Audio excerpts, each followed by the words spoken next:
পৃথিবীতে যত ভালো আছে সেগুলোকে কষ্ট করে অর্জন করতে হয়, মন্দ যেগুলো আছে এগুলো কষ্ট ছাড়াই চলে আসে। মন্দগুলোর জন্য কোনো কষ্ট করার প্রয়োজন পড়ে না, ভালোগুলোর জন্য কষ্টের প্রয়োজন পড়ে। যারা বাবা হয়েছে নিজেদের সন্তানদেরকে ভালো কথা শেখানোর জন্য কত পরিশ্রম করতে হয়, কিন্তু এই মন্দটা শেখানোর জন্য কোনো দিন পরিশ্রম করতে হয় না। আমাদের বাচ্চাদেরকে লেখাপড়া করানোর জন্য কত ধরনের প্রতিষ্ঠান আছে, স্কুল আছে, মাদ্রাসা আছে, আরও কত ধরনের ব্যবস্থা আছে। আচ্ছা, অশিক্ষিত বানানো এটা তো মন্দ একটা বস্তু, অশিক্ষিত বানানোর কোনো স্কুল আছে নাকি? অশিক্ষিত বানানোর জন্য কোনো ধরনের স্কুল নাই। বাচ্চাটাকে শুধু স্কুলে না নিয়ে গেলেই, মাদ্রাসায় না নিয়ে গেলেই সে অশিক্ষিত হয়ে যাচ্ছে। তাহলে বোঝা গেল যে অশিক্ষিত এটা মন্দ একটা বস্তু, এটা লেগে অর্জন করার দরকার নেই, এটা এমনি এমনি হয়ে যেতে পারে। ঠিক এরকমভাবে গালি দেওয়ার জন্য আমাদের দেশে কোনো স্কুল নাই। কে কোন বাচ্চা কত বেশি পরিমাণ গালি দিতে পারবে, গালি শেখানোর শিরোনামে আমাদের দেশে কোনো স্কুল নাই। কিন্তু ভালো আচরণ যেন আমাদের ভিতরে আসে এজন্য কত ফিকির করতে হয়। কিন্তু এই ছোট্ট বাচ্চারা দেখেন 2 মাস 3 মাস 5 মাস বলে বলে যখন আপনি ভালো একটা বস্তু তাকে শিখাইতেছেন, এই বাচ্চাটাকে মুহূর্তের জন্য এলাকার কিছু খারাপ ছেলেদের সাথে মিশাই দিছে। মাত্র মা বাবার থেকে 10-15 মিনিটের জন্য বাইরে গেছে, এলাকার কিছু বখাটে ছোট বাচ্চা যারা গালিগালাজ করে এরকম কিছু বাচ্চার সাথে 10 মিনিট ঘোরাফেরা করে আসছে। এই 10 মিনিট পরে এসে দেখবেন যে আপনি এই 3-4 মাস যা শিখাইছেন সব এখানে শেষ হয়ে গেছে।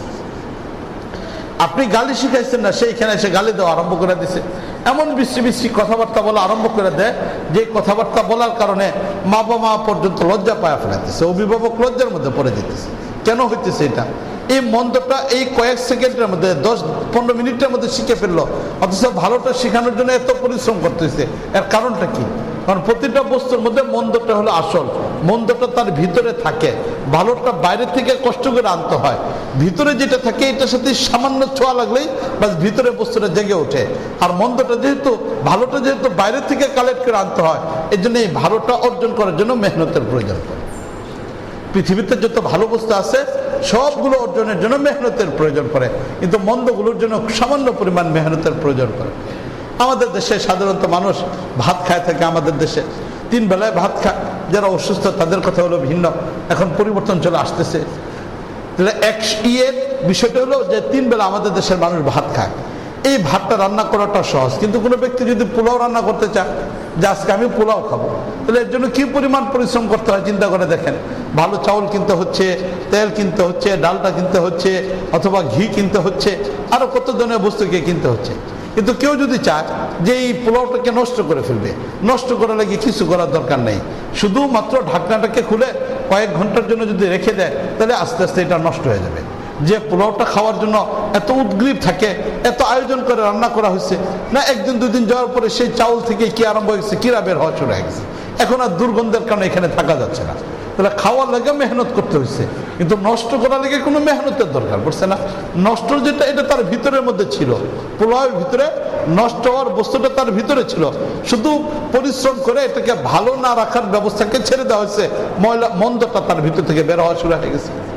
একটা বাগান বানানোর জন্য মেহনতের প্রয়োজন পড়ে, বাগান বানানোর জন্য মেহনতের প্রয়োজন পড়ে।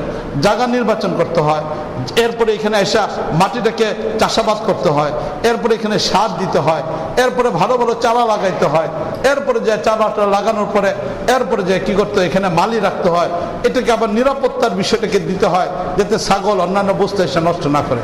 জঙ্গল বানানোর লেগে কোনোদিন কোনো কাজ করতে হয়েছে? জঙ্গল বানানোর জন্য কোনোদিন কোনো কাজ করা প্রয়োজন পড়ে না, শুধুমাত্র অপরিচ্ছন্ন অবস্থার মধ্যে থাকো, পরিষ্কার করবো না, এই মানসিকতা নিয়ে যদি একটা জায়গাকে ফেলে রাখা হয়, কিছুদিন পরে এটা আগাছা জন্মায় এটা জঙ্গল হয়ে যায়। তাহলে জঙ্গলের মধ্যেও গাছ হয়, কিন্তু এটাকে তৈরি করার জন্য কোনো মেহনতের প্রয়োজন পড়ে না। এর বিপরীত বাগানকে সুন্দর রাখার জন্য মেহনতের প্রয়োজন পড়ে।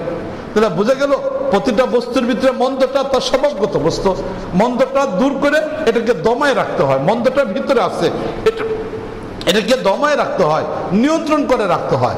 আর ভালো যেটা আছে এটা বাইরে থেকে নিজের ভিতরে আনতে হয়, বাইরে থেকে নিজের ভিতরে আনতে হয়। এটার জন্য মেহনত মুজাহাদার প্রয়োজন পড়ে। আত্মশুদ্ধি বলা হয় যে আল্লাহ রাব্বুল আলামিন আমাদেরকে 2টা বস্তুর মাধ্যমে বানাইছেন। আমাদের ভিতরে আল্লাহ রাব্বুল আলামিন আত্মাও দিয়ে দিয়েছেন, আমাদের ভিতরে আল্লাহ রাব্বুল আলামিন দেহটাও দিয়ে রাখছেন। এই দেহটা আল্লাহ রাব্বুল আলামিন দেওয়ার কারণে মাটির দ্বারা যেহেতু আমাদেরকে তৈরি করছেন, মাটির ভিতরে বিভিন্ন বস্তুগুলো থাকার কারণে আমাদের খাবারগুলো মাটি জাতীয় বস্তু থেকে উৎপন্ন হওয়ার কারণে এই দেহের ভিতরে বিভিন্ন ধরনের বস্তু এখানে চলে আসছে। মানুষ মাছ খায়, মাছের ভিতরে আল্লাহ রাব্বুল আলামিন হিংসা রেখে দিচ্ছেন। কুকুর, এটার ভিতরে আল্লাহ রাব্বুল আলামিন হিংসা রেখেছেন, এটা আমাদের আশেপাশে ঘোরাফেরা করে। এরকম ভাবে লোভী বস্তু আছে, আছে, বিভিন্ন প্রাণী আছে। এই লোভগুলো বিভিন্ন প্রাণীর, এগুলো মানুষের সাথে সম্পর্ক আশেপাশে থাকার কারণে এগুলোর কিছু বৈশিষ্ট্য মানুষ ভিতরে চলে আসে। তাহলে মন্দ এগুলো মানুষের ভিতরে আল্লাহ রাব্বুল আলামিন রেখে দিচ্ছেন। আশেপাশের প্রতিক্রিয়া থেকে, তার খাবারের জাতীয় বস্তু থেকে, বিভিন্ন বস্তু থেকে মানুষের ভিতরে আল্লাহ রাব্বুল আলামিন এই মন্দটাকে রেখে দিচ্ছেন। এই যে মন্দটাকে রাখছে, মন্দটা রাখার কারণে গালিগালাজ এটা এমনি শিখে ফেলতে পারতেছে, মিথ্যে কথা এমনি অহরহ বলা শুরু করে দিচ্ছে। কত মানুষ আছে অহরহ মিথ্যে কথা বলতেছে, ভালো কথা তার মুখ থেকে বের হইতেছে না, অথচ এই মন্দটা, মিথ্যে কথা যেটা মন্দ, এটাকে শিখানোর জন্য তার কোনো কিছুর মেহনতের দরকার পড়ছে না, এমনি এমনি মন্দ মিথ্যা কথা সে বলা আরম্ভ করেছে। এমন এমন জটিল জটিল মিথ্যা কথা বলে, যার কারণে মানুষ ধোঁকার মধ্যে পড়ে যেতেছে। বানায় বানায় এমন ছোট্ট ছাত্র মাদ্রাসা আমাদের কাছে আছে এরকম। আমরা যখন ঢাকা বাড়িধারা মাদ্রাসায় লেখাপড়া করতাম, তো এই বাড়িধারা মাদ্রাসার মধ্যে আমাদের এক ছাত্র মাদ্রাসা খুব কড়াকড়ি, পরীক্ষার আগে খুব কড়াকড়ি চলতেছে, এত কড়াকড়ি চলতেছে যে কোনো ছুটি চলবে না। এখন এক ছাত্র, সে তার মন চাইছে বাড়িতে যাবে, মাদ্রাসায় গেছে, হুজুরের কাছে গেছেন ছুটি যাওয়ার জন্য, হুজুর ছুটি দেন। এখন সে করলো, বড় হুজুর যিনি আছেন আল্লামা নূর হোসেন কাসিমি সাহেব, অফিসে বসা, সে অফিসের সামনে দিয়ে হাত করে পড়ে গেছে। এখন পড়ে দেয়, এখানে হাত পা খেতে আরম্ভ করছে না, এখন হাত পা খেতে আরম্ভ করছে। হুজুর এখন সবাই ডাক দিচ্ছে, ডাক দেওয়ার পরে বলতেছে, আরে কি হয়েছে, এটা অসুস্থ, আমার বাড়িতে পাঠাইতে হবে। বাস এখন দরখাস্ত মঞ্জুর করে দিচ্ছে। আস্তে আস্তে 2-3 জনের ধরে রুমে নিয়ে আইছে, আসার পরে হাসা আরম্ভ করে দিছে, না হাসা আরম্ভ করে দিছে। কি হয়েছে, এটা আমি একটু বাহানা করছি যাতে করে হুজুর ছুটি দেওয়া যায়। এখন এই যে দেখেন, একটা ছুটি নেওয়া লাগে কি কৌশল অবলম্বন করছে, এটা কি কোনো বই কিতাবের মধ্যে লেখা আছে যে ছুটি নেওয়া লাগে এই কৌশল অবলম্বন করতে হবে? এটা তো কোনো বই পুস্তকে লেখা না, মা বাবাও শিখাই দিচ্ছে না, কিন্তু এমন কৌশল অবলম্বন করছে, মন্দটা তার ভিতরে থাকার কারণে ব্রেন দিয়ে এটাকে কাজে লাগাইছে, মন্দটা এখন তার থেকে বের হয়ে গেছে, মানুষ ধোঁকার মধ্যে পড়ে গেছে। তো এই যে মানুষের ভিতরে যে মন্দগুলো আছে, এই মন্দগুলো মানুষ থেকে দূর করে অথবা সেটাকে নিয়ন্ত্রিত অবস্থার ভিতরে ভালো যত গুণগুলো আছে মানুষের ভিতরে যেন চলে আসে, মানুষের ভিতরে যেন তা চলে আসে, এই সম্পর্কিত আলোচনা যে মাহফিলের মধ্যে হয়, এটাকে বলা হয় ইসলাহি মাহফিল। এটাকে বলা হয় ইসলাহি মাহফিল। এখানে বক্তা সুর দেওয়া কথা কইব না, কিচ্ছা কাহিনী বর্ণনা করবে না, কোনো কিছু না। এটা হলো অপারেশন থিয়েটার। এটা হলো কি অপারেশন থিয়েটার। এখন বলেন, একটা মানুষের ভিতরে যখন রোগ হয়ে যায়, অপারেশন থিয়েটারে যখন তাকে নিয়ে যাওয়া হচ্ছে, ওইখানে নিয়ে যাওয়ার পরে ডাক্তারের খুব আদরের সাথে কথা বলে নাকি? ওইখানে একটা ইঞ্জেকশন দিল, ইঞ্জেকশন দিয়ে বেহুশ বানাইছে, অথবা তার হুশ রাখছে যে জায়গাতে অপারেশন করবো এই জায়গাটাকে শুধু বেহুশ বানাইছে, বাস এখানে এখন সে হয়তো দেখতেছে, অথবা তাকে বেহুশ করা হয়েছে, বাস ডাক্তার কাটতেছে। কাটার সময় কি খুব মায়া করে কাটে, যেটা ব্যথা লাগবো না, এই দ্রুমও কাটে না, একদম ফটাফট করে কাটতেছে, কাটটা ময়লাটাকে বের করে ফেলতেছে, বাস সেলাই দিয়ে দিতেছে, কষ্ট হইতেছে, কিন্তু এরপরে যায় কি হইতেছে, ব্যক্তি রোগ জীবাণু থেকে ভালো হয়ে যাচ্ছে, সুস্থ হয়ে যেতেছে, সে ভালো হয়ে গেছে। এই মাহফিলগুলো ইসলাহি মাহফিল হলো সে অপারেশনের থিয়েটারের মতো। এখানে রুগীর কি রোগ আছে এটা নিয়ে আলোচনা করা হবে, ব্যক্তির ভিতরে কি মন্দগুলো আছে এটা নিয়ে আলোচনা করা হবে, মানুষের ভিতরে যে মন্দ বৈশিষ্ট্য আছে এক একটা মন্দ নিয়ে এক এক সময় আলোচনা হবে। আর নিজের ভিতরে যাচাই বাছাই করে দেখবো যে হ্যাঁ এই মন্দটা আমার ভিতরে আছে কিনা, আমার ভিতরে এই বিষয়গুলো আছে কিনা, আমার ভিতরে এই বিষয়টা আছে কিনা। এই বিষয়গুলো যাচাই বাছাই করে আস্তে আস্তে নিজের ভিতর থেকে সেগুলোকে দূর করার জন্য যে মাহফিলে আলোচনা হয়, যে মাহফিলের আয়োজন করা হয়, এটাকে বলা হয় ইসলাহি মাহফিল। এটাকে বলা হয় ইসলাহি মাহফিল। তাহলে আমাদের দেশে বিভিন্ন ধরনের মাহফিলের প্রচলন আছে, কিন্তু এই ইসলাহি মাহফিলের প্রচলনটা নাই। অথচ আমাদের ভিতরে ইসলাহি মাহফিলের দ্বারা বেশি মানুষের ভিতরে ফায়দা হয়। এক বছর একটা ওয়াজ মাহফিল হয়, বছরে মাত্র একটা ওয়াজ মাহফিল হয়, এলাকার যুবকরা মুরব্বীরা সবাই মিলে একটা ওয়াজ মাহফিলের ব্যবস্থা করে। আর এই ওয়াজ মাহফিলের ব্যবস্থা করতে দেয় কত টাকা খরচ হইতেছে, বক্তারা আইতেছে, হওয়ার পরে এখানে আলোচনা করতেছেন, আলোচনা করে ওনারা চলে যাচ্ছেন, সারা বছরের পরে আর কোনো খবর নেই। কি বয়ান হয়েছে, যারা আয়োজন করছে তারা তো শুনতেই পারে না, কারণ তারা তো ব্যস্ততার মধ্যে থাকে, বাইরের মানুষগুলো এসে দেখা চলে যেতেছে।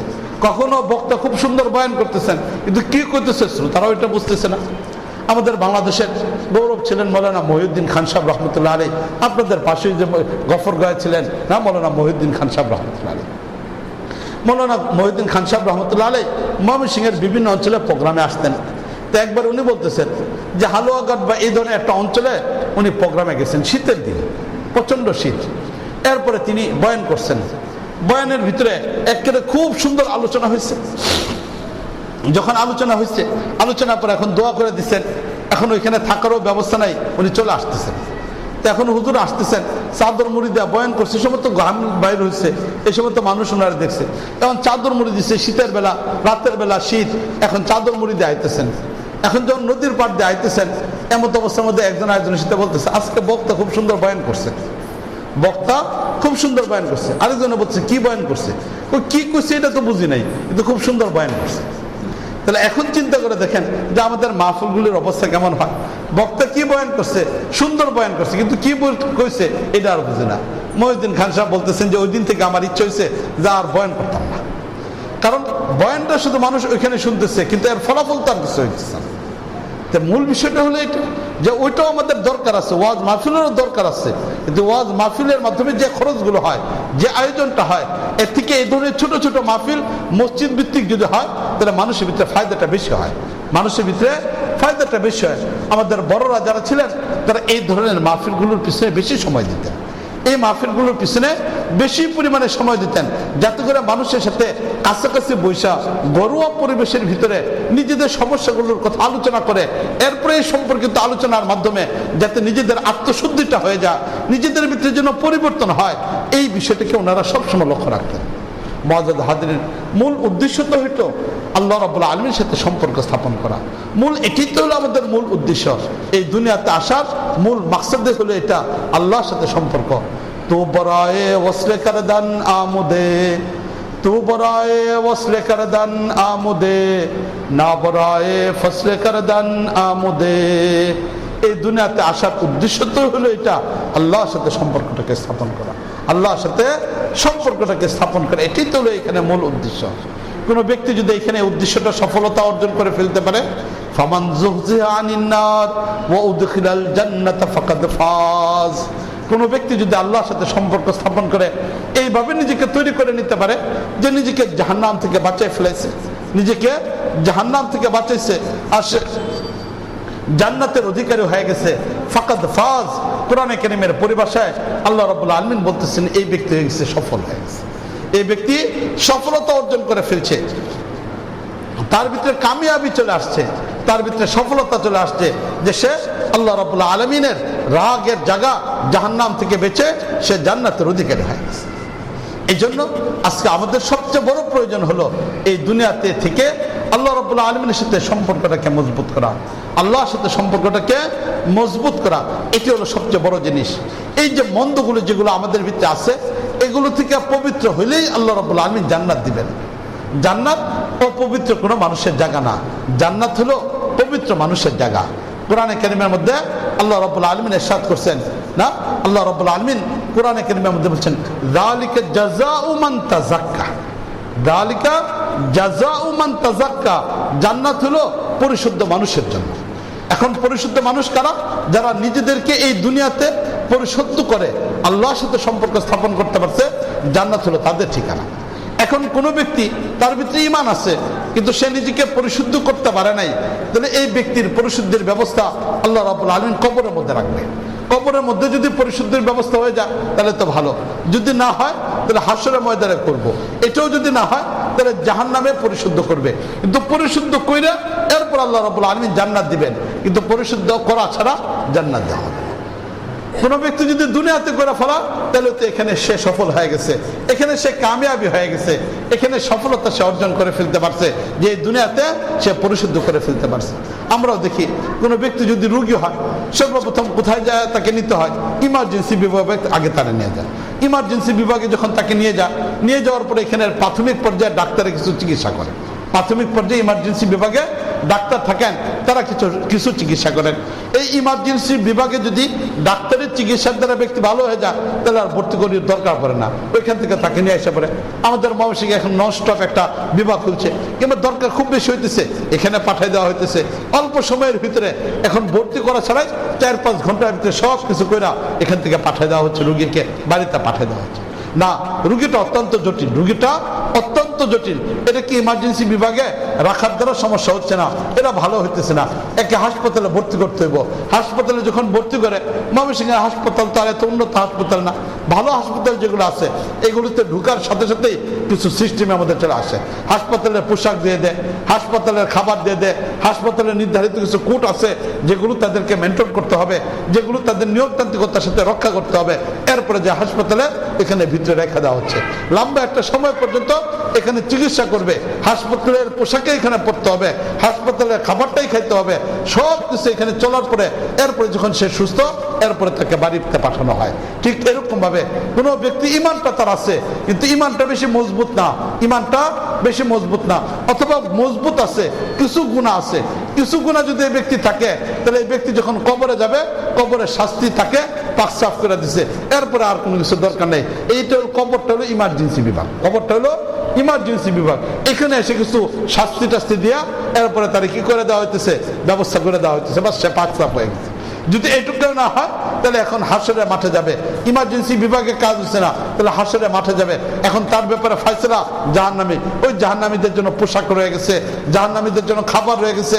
কোরআনে কারিমের মধ্যে বিভিন্ন বিবরণ আছে, জাহান্নামীদের পোশাক কেমন হবে, জাহান্নামীদের খাবার কেমন হবে, জাহান্নামীদের জীবনযাপন কেমন হবে, সব কিছু এখানে রয়ে গেছে।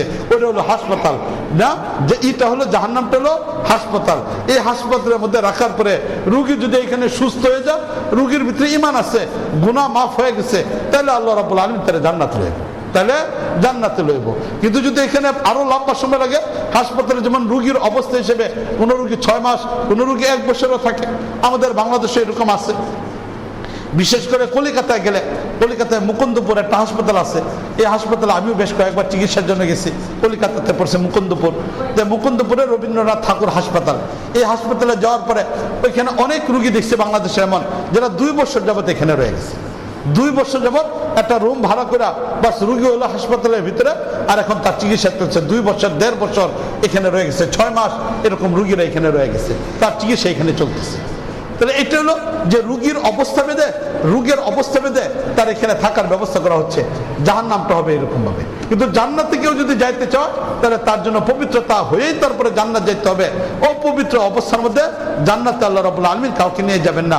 এই কথাই কোরআনে কারিমের মধ্যে বলছেন, যালিকা জাযাউ মান তাযাক্কা, আত্মশুদ্ধি হওয়ার পরেই এরপরে সে জান্নাতে যাইতে পারবে। এখন প্রশ্ন হলো যে আমরা আত্মশুদ্ধি এখান থেকে কইরা, আল্লাহর সাথে সম্পর্ক কইরা, এরপরে আমরা একদম পাকসাফ হইয়া জান্নাতে যাওয়ার প্রশ্ন নিব কিনা, না ওই কবরের আযাব পায়া এরপর আবার কি করে ওই জাহান্নামে গিয়া এরপরে শাস্তি ভোগ করে জান্নাতে দেব, এটার ফয়সালার অধিকার আল্লাহ রাব্বুল আলামিন আমাদেরকে দেয়া আছে। আমরা যদি চাই যে জাহান্নামের কোনো আযাব আমরা সহ্য করতে পারবো না, এটা যদি আমরা মনে করে থাকি, ঠিক এরকম ভাবে কবরের আযাব আমরা সহ্য করতে পারবো না, এটা যদি মনে করে থাকি, তাহলে এই দুনিয়াতে আত্মশুদ্ধির মাধ্যমে নিজের জীবনকে পরিবর্তনের চেষ্টা করি, নিজের জীবনকে পরিবর্তনের জন্য চেষ্টা করি যে না, আমি কবরের আযাব শাস্তি ভোগ করতে পারবো না, মৃত্যুর যন্ত্রণা আমি সহ্য করতে পারবো না। হযরত নূহ আলাইহিস সালামের ছেলে ইয়াসিফ, হযরত নূহ আলাইহিস সালামের ছেলে ইয়াফিস লম্বা একটা সময়, প্রায় না 3 থেকে 4 হাজার বছর আগে মারা গেছেন। ঘটনা ঘটছে হযরত ঈসা আলাইহিস সালামের যুগে। হযরত ঈসা আলাইহিস সালামকে আল্লাহ রাব্বুল আলামিন মৃত মানুষকে জীবিত করার কিছু শক্তি আল্লাহ রাব্বুল আলামিন দান করছিলেন। এটা হযরত ঈসা আলাইহিস সালামের নবুয়তের একটা মুজিজা ছিল। এই মুজিজা থাকার পরে হযরত ঈসা আলাইহিস সালামের কাছে তার উম্মতরা এসে বলল যে আপনি তো বিভিন্ন সময় আপনি তো কি করেন, মৃত ব্যক্তিদেরকে জীবিত করেন, তো যাদেরকে এই পর্যন্ত জীবিত করছেন এরা তো কয়েকদিন আগে মারা গেছে, এমন মানুষকে জীবিত করছে। একটা পুরাতন মানুষ যে দীর্ঘ সময় পর্যন্ত কবরে রয়েছে, এমন একজন মানুষকে জীবিত করেন। তো হযরত ঈসা আলাইহিস সালাম বললেন যে এরকম একটা কবর দেখাও। এরপরে এলাকার মানুষ লম্বা সময় পর্যন্ত তারা তালাশ করার পরে তাদের কাছে তথ্য পাওয়া গেল যে ওইখানে একটা পুরাতন কবর আছে, যেটি ইয়াফিস হযরত নূহ আলাইহিস সালামের ছেলে। এটা পুরাতন একটা কবর। হযরত ঈসা আলাইহিস সালাম কবরের পাশে গেলেন, যাওয়ার পর আল্লাহ রাব্বুল আলামিনের দরবারে দোয়া করলেন, কান্নাকাটি করলেন। কান্নাকাটি করার পরে আল্লাহ রাব্বুল আলামিন ঈসা আলাইহিস সালামের ওই পাওয়ারটা দিলেন। আল্লাহর নির্দেশে এখন ঈসা আলাইহিস সালাম কবরের পাশে গিয়ে বলেন, কুম বিইজনিল্লাহ, হে আল্লাহর বান্দা তুমি আল্লাহর নির্দেশে দাঁড়াও। এখন এই কবরের মাটি আস্তে আস্তে সরে যাচ্ছে, আর কবর থেকে একজন বৃদ্ধ মানুষ, বুড়া একজন মানুষ না, সে কবর থেকে বের হইতেছে। শরীরের একটা হাড় আর একটা হাড়ের সাথে বাড়ি খাইতেছে, শরীরটা কাঁপতেছে, দাঁতগুলো একটা আরেকটার সাথে বাড়ি খাইতেছে, চুল পেকে গেছে, দাড়ি পেকে গেছে, পুরো শরীরের পশমগুলো পেকে গেছে। এরকম একটা না প্রকম্পিত শরীর নিয়ে একজন ব্যক্তি সামনে এসে উপস্থিত। হযরত ঈসা আলাইহিস সালাম তখন তার পরিচয় জিজ্ঞেস করলেন যে তোমার পরিচয়টা বলো। সে বলল যে আমি নূহ আলাইহিস সালামের ছেলে। কত বছর আগে মারা গেছে? বলছে যে এত এত বছর আগে মারা গেছে। তখন বলছে যে আচ্ছা, এই যে জীবিত করলাম এদের ব্যাপারে তুমি কিছু বলো। তেমন ঈসা আলাইহিস সালামের উম্মতের সামনে কিছু বললো। বলার পরে এখন ঈসা আলাইহিস সালাম বললেন যে এখন এদের বিশ্বাস হয়েছে যে আল্লাহ রাব্বুল আলামিন মৃত মানুষকে কবর থেকে জীবিত করতে যেমনি ভাবে পারেন, সেই কিয়ামতের মধ্যে আল্লাহ রাব্বুল আলামিন তাদেরকে আবার জীবিত করে শাস্তি দিতে পারবেন। এই বিষয়ে যখন বললেন, বলার পরে এখন ঈসা আলাইহিস সালাম বললেন যে যাও আবার কবরে চলে যাও। এখন ইয়াফাস বলা আরম্ভ করলো যে না, আমি আর কবরে যাব না, আমি আর কবরে ফিরে যেতে চাই না। তো হযরত ঈসা আলাইহিস সালাম বললেন যে কবরে ফিরে যেতে চাও না, কারণটা কি? তখন বলছে আল্লাহর নবী, প্রথমবার যখন আমার মৃত্যু হয়েছে, এই মৃত্যুটা এত কঠিন পরিমাণ হয়েছে যে এইটার প্রতিক্রিয়া এখনো পর্যন্ত আমার শরীরের মধ্যে রয়ে গেছে। আমার শরীরের মধ্যে এখনো পর্যন্ত সেই মৃত্যুর যন্ত্রণার প্রভাব রয়ে গেছে। এই যে আমার হাড়গুলো কাঁপতে দেখতেছেন, এটা হলো সেই মৃত্যুর যন্ত্রণা সহ্য করতে না পারা। ওই সময়টার মধ্যে যে কম্পন শুরু হয়েছিল এখনো পর্যন্ত এটা রয়েছে। এরপরে বলছে আল্লাহ নবী, ওই সময়ের মধ্যে মানুষের চুল পেকে যেত না, দাড়ি পেকে যেত না, মানুষ সব ভালো ভালো খাইতো। এখন আর ফরমালিন তো ছাড়া আমরা একদিনও চলতে পারি না। না, এমন একটা দেশের মধ্যে আমরা বসবাস করি, চিকিৎসা যেখানে করা হয় এটার মধ্যেও ঝামেলা রয়ে গেছে, শিক্ষা বিভাগ পুরোটা ঝামেলার মধ্যে রয়ে গেছে, খাদ্য এটার মধ্যেও ঝামেলা রয়ে গেছে। এই দেশের মানুষ যে কিভাবে বাচ্চা রয়েছে এটা একমাত্র আল্লাহ রাব্বুল আলামিন সবচেয়ে ভালো জানেন। না, এক জার্মানির গবেষক আসছিলেন, তিনি বাংলাদেশের গবেষণা করছেন। তো জার্মানির এই ব্যক্তি সে নাস্তিক ছিল, আল্লাহকে বিশ্বাস করতেন, আল্লাহকে বিশ্বাস করতেন না, নাস্তিক ছিল। এই লোকটা যখন দীর্ঘ প্রায় বাংলাদেশে 1-1.5 বছর থাকার পরে যখন চলে যাচ্ছেন, চলে যাওয়ার পরে এরপরে এয়ারপোর্টে যখন যাওয়ার পরে তখন সাংবাদিকরা তাকে জিজ্ঞেস করছিল, এটা সম্ভবত 1997-এর বাংলাদেশের সব ধরনের পত্রিকাগুলোতে আসছিল, এটা এই রিপোর্টটা তখন আসছিল। তো এখানে এসে জিজ্ঞেস করছে যে তুমি এই দেশে 1 বছরের মতো থাকছো, থাকার পরে এখন তুমি একটা রিপোর্ট পেশ করো যে এই দেশ থেকে কি নিয়ে যেতে পারতেছো। তখন সে বলছে যে আমি এই দেশে 1 বছর থাকার পরে একটা গবেষণা করছি, এই গবেষণা আমি পরিপূর্ণ সফলতা অর্জন করে যাচ্ছি। তবে এই দেশ আমাকে সবচেয়ে বড় একটা জিনিস দিছে, আমি আগে নাস্তিক ছিলাম, আল্লাহকে স্বীকার করতাম না, রব নামে একজন আছে, আল্লাহ নামে একজন আছে, পৃথিবীর সৃষ্টি করতে একজন আছে, এটাকে বিশ্বাস করতাম না। কিন্তু এই দেশে আসার পরে আমার কাছে বিশ্বাস হয়েছে যে রব নামে একজন আছেন, আল্লাহ নামে একজন আছে। তোনাকে জিজ্ঞেস করা হলো যে আল্লাহ নামে যা আছে তুমি এটা কেমনে বিশ্বাস করলা? তখন সে বলছে যে এই দেশের প্রশাসন হলো দুর্নীতিগ্রস্ত, শিক্ষা ব্যবস্থা দুর্নীতিগ্রস্ত, খাদ্য ব্যবস্থা দুর্নীতিগ্রস্ত, এই দেশের চিকিৎসা হলো দুর্নীতিগ্রস্ত। এত দুর্নীতি, এত জীবাণু, এত নোংরামির ভিতরে একটা জাতি টিকে থাকতে পারে এটা কোনোদিন বিশ্বাস হতে পারে না। এই জাতি টিকে থাকার পিছনে নিঃসন্দেহে একজন মালিক আছেন, যার ইচ্ছা অনুযায়ী জাতি টিকে আছে। এই দেশ, এই জাতি টিকে থাকা সম্ভব না। এটার উপর ভিত্তি করে 1 বছরের গবেষণায় আমার বুঝে আসছে যে একজন সত্তা আছে। এরপরে সে ইসলাম ধর্ম গ্রহণ করে এই দেশ থেকে চলে গেছে।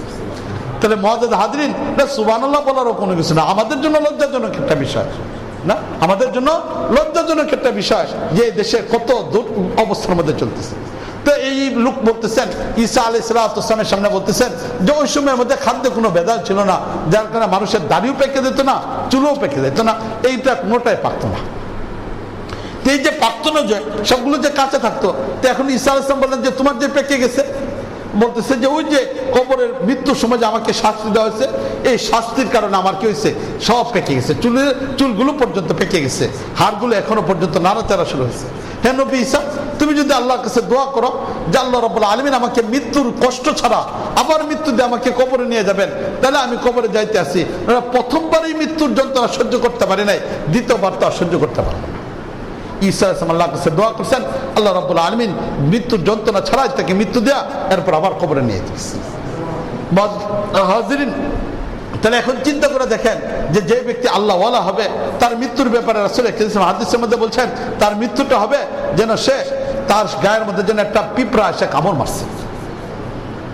একটা পিঁপড়া এসে কামড় দিলে যেরকম কষ্ট হয়, ঠিক একজন মুমিনের মৃত্যুটা হয়ে যাবে এমন। আর যে কাফের হবে তার মৃত্যুটা কষ্টকর হয়ে যাবে। তাহলে আমরা কয়জন আছি যে এই মৃত্যুটাকে সহ্য করতে পারবো? এরপরে কবর আযাবের যে শাস্তির কথা হাদিসের মধ্যে আসছে অত্যন্ত ভয়াবহ। এই শাস্তিগুলো এই শরীর কি বহন করতে পারবে? তাহলে কোন সাহসে এই এমন গুনার মধ্যে জড়িত আছি যে গুনার কারণে আমার দেহটা নাপাক হয়ে যাচ্ছে? কোন উদ্যতপূর্ণ আচরণের দ্বারা, কোন সাহসের দ্বারা আমি নাজায়েজ কাজের সাথে নিজেকে সম্পর্ক রাখছি, গুনার কাজের সাথে নিজেকে জড়ায় রাখছি? এই জন্য মুআজ্জাজ হাজরিন, আমার নিজেকে জাহান্নাম থেকে বাঁচাইতে হবে, জান্নাতে আমার যাইতে হবে। জাহান্নামের আগুন আমি সহ্য করতে পারবো না, মৃত্যুর যন্ত্রণা সহ্য করতে পারবো না, কবরে আযাব আমি সহ্য করতে পারবো না। এই জন্য নিজেকে প্রস্তুত রাখতে হবে, এই জন্য প্রস্তুত করতে হবে। এই প্রস্তুতির জন্যই যেখানে আলোচনা, এটি হলো ইসলাহি মাহফিল। এই প্রস্তুতির আলোচনা যেখানে হয় এটার নামে হলো ইসলাহি মাহফিল। এই জন্য আমাদের ফিকিরের মধ্যে সব সময় এটাকেই থাকতে হবে যেন আমি জাহান্নাম থেকে বেঁচে যাই, যেন আমি জাহান্নাম থেকে বেঁচে যাই। এই জন্য আসুন নিজেদেরকে জাহান্নাম থেকে বাঁচানোর জন্য চেষ্টা করি। সেই চেষ্টার এক নাম্বার কাজ, কোনো অবস্থার মধ্যে যেন আমার নামাজটা ছুটে না যায়, কোনো অবস্থার মধ্যে যেন নামাজ ছুটে না যায়, এটার ব্যাপারে সর্বোচ্চ পরিমাণ গুরুত্ব দেওয়ার চেষ্টা করি। এটা হলো এক নাম্বার কাজ। দ্বিতীয় নাম্বার কাজ, যারা কোরআনে কারিমে তেলাওয়াত করতে পারে নাই তারা কোরআনে কারিমে তেলাওয়াত শেখার জন্য চেষ্টা করি। যারা পারি কোরআনে কারিম তেলাওয়াত করবো নিয়মিত, যারা পারি না তারা কোরআনে কারিম তেলাওয়াত করার জন্য চেষ্টা করি, কোরআনে কারিম তেলাওয়াত করার জন্য চেষ্টা করি। হলো দ্বিতীয় নাম্বার কাজ। তৃতীয় নাম্বার কাজ হলো এটা যে কিছু সময় আল্লাহর জিকিরের মধ্যে কাটান। রাসূল কারীম সাল্লাল্লাহু আলাইহি হাদিসের মধ্যে বলছেন, তামুতুনা কামা তাহয়ুন ও তুহশারুনা কামা তামুতুন। তোমার জীবনটা যেমন হবে মৃত্যুটা এমন হবে, আর যেভাবে তুমি মারা যাবা কিয়ামতের মধ্যে এইভাবেই তোমাকে উঠানো হবে। এখন আমরা যদি জীবনে কালেমা পড়ি তাহলে না মৃত্যুর সময় কালেমা নিয়ে দুনিয়া থেকে যেতে পারবো। জীবনে যখন আল্লাহর জিকির করব তখন মৃত্যুর সময় আল্লাহর জিকির করতে করতে এই দুনিয়া থেকে আমি যেতে পারবো। এই জন্য কিছু সময় আল্লাহর জিকিরের মধ্যে কাটানোর জন্য চেষ্টা করি। বিশেষ করে রাসূল কারীম সাল্লাল্লাহু আলাইহি ওয়াসাল্লাম হাদিসের মধ্যে ইরশাদ করেছেন, আহাব্বুল কালিমাতি ইলাল্লাহ আরবাআ। আল্লাহর কাছে চারটি বাক্য অত্যন্ত প্রিয়, সুবহানাল্লাহ, আলহামদুলিল্লাহ, লা ইলাহা ইল্লাল্লাহ, আল্লাহু আকবার। এই শব্দগুলো উচ্চারণ করি, এই শব্দগুলো উচ্চারণ করি। এরপর রাসূল বলছেন, তুবা লিমান উজিদা ফি সাহিফাতিহি ইস্তিগফারান কাসীরা। সবচেয়ে সৌভাগ্যশালী হলো ওই ব্যক্তি যে ব্যক্তির আমলনামার মধ্যে বেশি পরিমাণ ইস্তিগফার পাওয়া যায়। আস্তাগফিরুল্লাহ, আস্তাগফিরুল্লাহ। বাংলাতে বলি, হে আল্লাহ আমাকে মাফ করে দাও, হে আল্লাহ আমাকে মাফ করে দাও, হে আল্লাহ আমাকে মাফ করে দাও। বেশি পরিমাণে ইস্তিগফার করা আরম্ভ করি। তাহলে হলো দ্বিতীয় নাম্বার না, তাহলে চারটা কালেমা, এরপর হলো না ইস্তিগফার। এরপর আরেকটা বিষয় হলো রাসূল কারীম বলতেছেন, কিয়ামতের ময়দানে ওই ব্যক্তি আমার সবচেয়ে কাছে থাকবে যে ব্যক্তি আমি নবীর উপর দুরূদ শরীফ বেশি পরিমাণে পড়ে। তাহলে এই ছয়টা বাক্য বেশি পরিমাণে পড়ার জন্য চেষ্টা করি। যে কোনো দুরূদ শরীফ পড়ি, যে কোনো ইস্তিগফার পড়া যায়, আর সুবহানাল্লাহ, আলহামদুলিল্লাহ, লা ইলাহা ইল্লাল্লাহ, আল্লাহু আকবার, এই বাক্যগুলোকে পড়ি। তাহলে নামাজ, 5 ওয়াক্ত নামাজ জামাতের সাথে পড়া, এরপর হলো কোরআনে কারিমে তেলাওয়াত করা, জবানের ভিতরে জিকিরগুলিকে চালু করা, এই কাজের উপরে নিজেরা উঠে আসার চেষ্টা করি। আর এর জন্য সবচেয়ে ভালো হয় কোনো আল্লাহওয়ালার সুহবত অবলম্বন করতে পারা, কোনো আল্লাহওয়ালার বায়াত হতে পারা, কোনো আল্লাহওয়ালার সুহবত অবলম্বন করতে পারা। এটা হলো সবচেয়ে ভালো, যাকে পছন্দ হয়, যার কাছে গেলে সুবিধা হয় এমন কোনো আল্লাহওয়ালার সুহবত অবলম্বন করা। আমাদের বাংলাদেশের এমন কোনো বড় আলেম খুঁজে পাবেন না যিনি অন্য কোনো আল্লাহওয়ালার সুহবত অবলম্বন না করছেন। একজন মানুষও খুঁজে পাবেন না। আমাদের ময়মনসিংহে বড় মসজিদ ইমাম সাহেব হুজুরের কথাই বলেন, এটা তো আমাদের সবচেয়ে বড় একটা ইমাম মানে মসজিদ, বড় মসজিদের ইমাম সাহেব। বড় মসজিদ ইমাম সাহেবকে কারো কাছে আল্লাহওয়ালা হওয়ার আগে উনি যে এই পর্যায়ে আসছেন, উনি তো কোনো না কোনো আল্লাহওয়ালা সুহবতের মধ্যে ছিলেন না। হাফিজ হুজুর রহমতুল্লাহ আলাইহি, মুহাম্মদুল্লাহ হাফিজ হুজুর রহমতুল্লাহ আলাইহি ওনার সুহবতের মধ্যে কাটেছেন। আমাদের ময়মনসিংহের না এরকম ভাবে হাফিজ হুজুর দামাত বরকাতুহুম, আব্দুর রহমান হাফিজ হুজুর দামাত বরকাতুহুম, তিনি তো এরকম ভাবে এক পীর সাহেবের সুহবতে কাটে এরপরে আজকে এই পর্যায়ে আসছে। আমাদের ময়মনসিংহের আরেক ব্যক্তি আছেন মুফতি আহমদ আলী সাহেব দামাত বরকাতুহুম, উনিও তো এরকম ভাবে এক ব্যক্তির সুহবত নিয়ে তারপরে এই পর্যন্ত আসছে। একজন মানুষ এমন খুঁজে পাবেন না, আমাদের জানা মতে নাই, আপনাদের জানা আছে কিনা জানি না, যে একজন বড় আলেম হচ্ছেন আর তিনি কোনো আল্লাহওয়ালা সুহবত নিচ্ছেন না, একজনও খুঁজে পাবেন না। মুফতি ফজলুল হক সাহেব আমিনী রহমতুল্লাহ ইন্তেকাল করছেন, উনি কোনো না কোনো আল্লাহওয়ালা সুহবতের মধ্যে ছিলেন। শেখুল হাদিস সাহেব রহমতুল্লাহ আলাইহি, মুফতি মাওলানা আজিজুল হক সাহেব রহমতুল্লাহ আলাইহি ইন্তেকাল করছেন, তিনি এরকম ভাবে হাফিজ হুজুর রহমতুল্লাহ আলাইহি খলিফা ছিলেন। তাহলে একজনও যারা জীবিত আছেন কাউকে খুঁজে পাওয়া যাবে না, একজন আলেমও খুঁজে পাওয়া যাবে না যিনি অন্য কারো কাছে বায়াত না হইয়া এরপরে এই পর্যায়ে আসছেন, এরকম একজনও খুঁজে পাওয়া যাবে না। বর্তমানে যারা আছেন তাদের এমনও কাউকে খুঁজে পাওয়া যাবে না। তাহলে আমরা যারা সাধারণ মানুষ আমরা কি করে ইসলামের উপরে টিকে থাকবো? আলেমরাই যদি এরকম কোনো না কোনো আল্লাহওয়ালা সোহবত নিতে হয়, তাহলে আমাদের সাধারণ মানুষের জন্য তো এটা আরো বেশি জরুরি হয়ে দাঁড়াচ্ছে। কারণ আমরা তো দিন সম্পর্কে জানি না, ওনারা কোরআন জানেন, হাদিস জানেন, এরপরেও ওনারা কোনো না কোনো আল্লাহওয়ালা সোহবতে যাইতেছেন। আর আমি আপনি কোরআন জানি না, হাদিস জানি না, ইসলামের উপরে চলতে পারি না, তাহলে আমাদের জন্য তারও বেশি জরুরি হিসেবে দাঁড়াইছে। এর জন্য কোনো না কোনো আল্লাহওয়ালা সোহবত অবলম্বন করার দ্বারা নিজের ভিতরে আমল বেশি পরিমাণ আসে, নিজের ভিতরে একটা সীমাবদ্ধতা চলে আসে, তখন নেক আমলের উপরে চলাটা আসান হয়ে যায়। আল্লাহ রাব্বুল আলামিন আমাদের সবাইকে যথাযথভাবে বুঝে আমল করার তৌফিক দান করুন। যদিও আয়োজনটা মাগরিবের পরে বয়ান করার বিষয়টা ছিল, কিন্তু আমারও কিছু ব্যস্ততা আছে। এশার মাগরিবের নামাজের পরে গফর গাওয়ার একটা প্রোগ্রাম আছে। এই ফজরের ইয়ের সময় বের হয়েছি, সকাল 8টার সময় বের হয়েছি। 8টার সময় বের হইয়া সেই ধুবাউড়া গেছি, ধুবাউড়া একটা প্রোগ্রাম করছি, ওইখানেও প্রায় 1.5 ঘন্টা 1.5-2 ঘন্টা বয়ান করছি। কইরা শুধুমাত্র আইসা খানকাতে 10-15 মিনিট সময় বিশ্রাম করছি, এরপর আবার এই যে এখানে চলে আসছি। আবার রাত্রে আরেকটা প্রোগ্রাম আছে, ওই ভালুকার প্রোগ্রাম, এই গফরগাঁও প্রোগ্রাম শেষ করে ঢাকাতে যাব, ঢাকা থেকে আরেক জায়গায় চলে যাবো রাত্রে। তো এই জন্য দেখা যাইতেছে যে আমিও আমার সীমাবদ্ধতার কারণে লম্বা সময় দিতে পারতেছি না। আলহামদুলিল্লাহ ভালো একজন খতিব সাহেব পাইছেন আপনারা, ওনার সাথে মিলে নিজেদের আমলগুলোকে সংশোধন করার জন্য চেষ্টা করবেন। মাগরিবের নামাজের পরও আমার সাথে সফর সঙ্গী হিসেবে আরও 2 জন আলেম আসছেন, ওনারা হয়তো আপনাদের এখানে থাকবেন, 1 জন বা 2 জনে হয়তো থাকতে পারেন, ওনারাও এখানে মাগরিবের পরে বয়ান করবেন। এই জন্য আমি আপনাদের কাছে বিদায় নিতেছি। আল্লাহ রাব্বুল আলামিন আমাদের সবাইকে যথাযথভাবে থেকে দিনের উপর চলা, আল্লাহকে সন্তুষ্ট করে যেন আমরা এই দুনিয়া থেকে যাইতে পারি। আল্লাহ রাব্বুল আলামিন আমাদেরকে তৌফিক দান করুন। জাহান্নাম থেকে যেন আমরা বাঁচতে পারি, আমরা যেন আল্লাহ সন্তুষ্টির জায়গা সেই জান্নাতে যাইতে পারি। আল্লাহ রাব্বুল আলামিন আমাদেরকে তৌফিক দান করুন। ওয়া আখিরু দাওয়ানা